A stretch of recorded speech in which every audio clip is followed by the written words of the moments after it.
It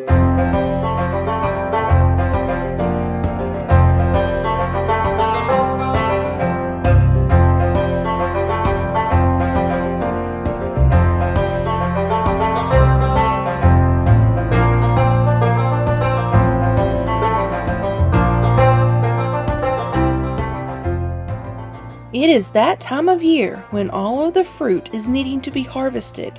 What do you do with it all? One way to use all of your fruit is to juice it. I have a steamer juicer that works great for all kinds of fruit. I even enjoy using this method for making elderberry syrup. I don't have to worry about pulling the berries off the stems. Today I am going to be making peach juice. We have plenty of peaches growing. They are about to take us over.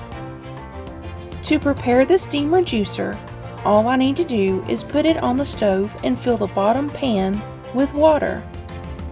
The second part that sits on the bottom pan is where the juicing happens.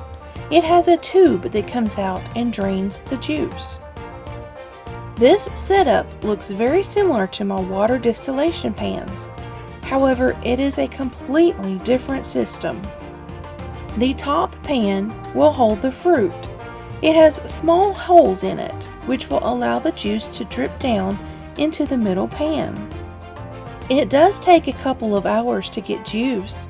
However, you don't have to constantly watch this on the stove. You can walk away and do other things. The peaches turn to mush, and after it's all done, I take the juice and refrigerate it. You can add sweetener if desired. However, fruit has fructose, and it is already quite sweet. I purchased this type of juicer steamer simply because it will be easy to use on an open fire. I plan to have an outdoor kitchen with an open fire, and I can use this year-round. Remember, it's not about if, it's about when. SHTF Survival Homestead Teaching Farm thanks you for watching this video. Please continue to help us help you by liking, sharing, and subscribing.